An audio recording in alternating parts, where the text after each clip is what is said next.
I woke up that morning feeling a strange mix of excitement and nervousness, the kind of feeling you get before stepping onto a stage, knowing that everything you've worked for is about to unfold in front of you. But somehow, a piece of the puzzle feels off. I had waited years for this moment for my graduation day. It was supposed to be the day where all the late nights, all the stress, all the uncertainty would be worth it. Finally, I would get my degree and walk across that stage to shake the hands of professors who had seen me struggle and grow. But as the hours ticked by and the day went on, a different reality started to take shape. I couldn't shake the feeling that something wasn't right.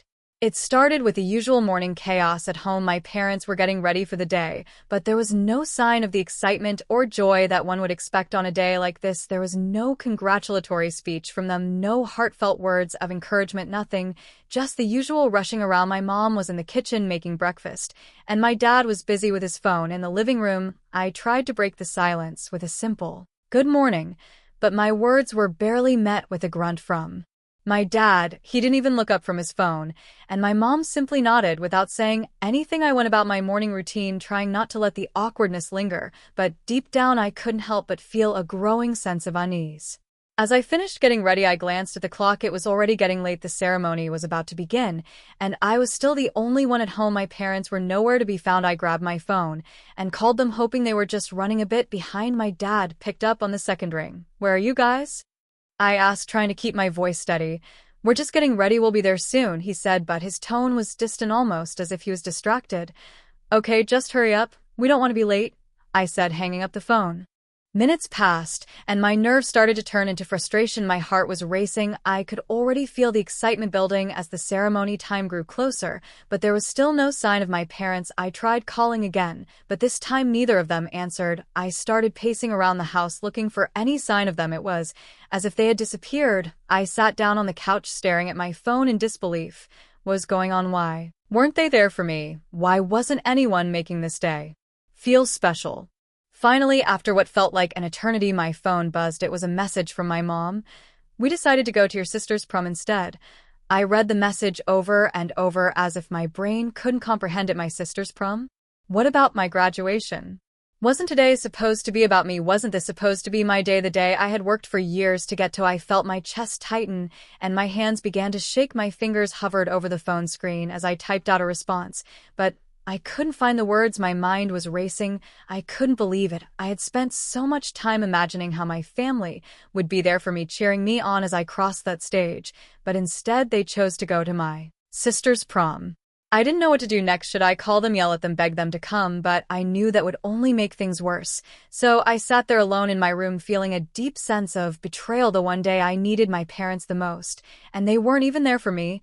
I had always been the one to support my sister, the one who went out of my way to make her feel special, but now it felt like I was nothing more than an afterthought, as if my achievements didn't matter. But even though I felt abandoned, I still showed up to the ceremony. I put on my cap and gown and walked across that stage alone without my parents to cheer me on. But in that moment, something inside me shifted. I realized that this moment wasn't about them, it was about me.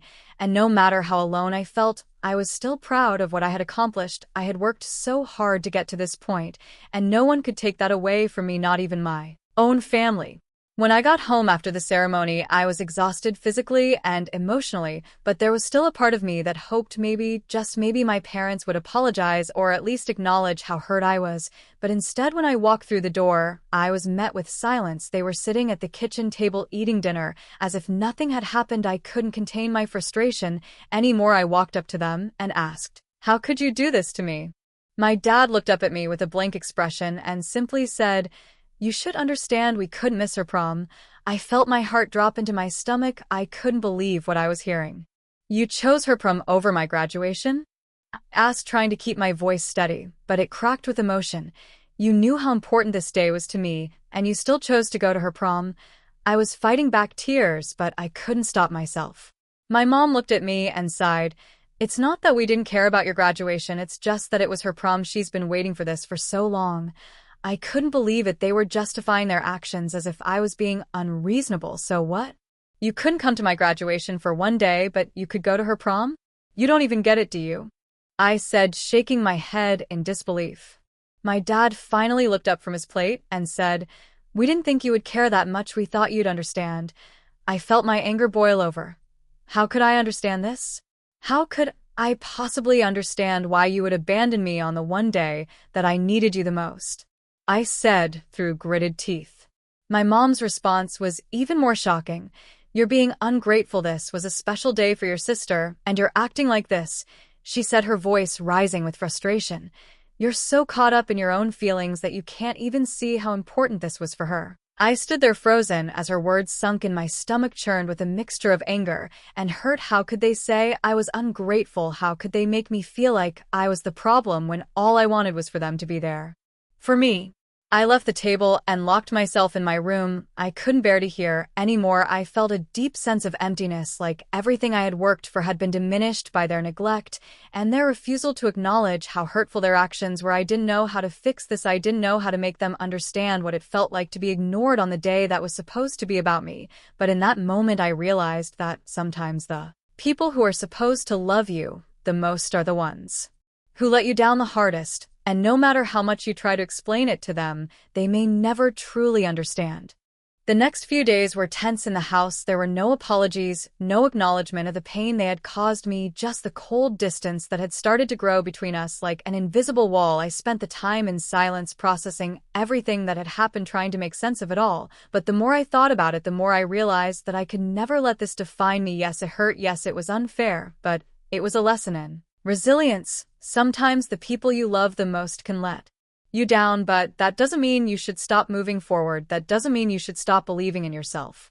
As I walked away from my graduation, I knew that I was capable of more than just surviving in this world. I was capable of thriving despite the setbacks, despite the disappointments, and no matter what anyone said, I knew that my worth was not defined by their actions. My worth was defined by how I carried myself through the pain and the challenges life threw my way.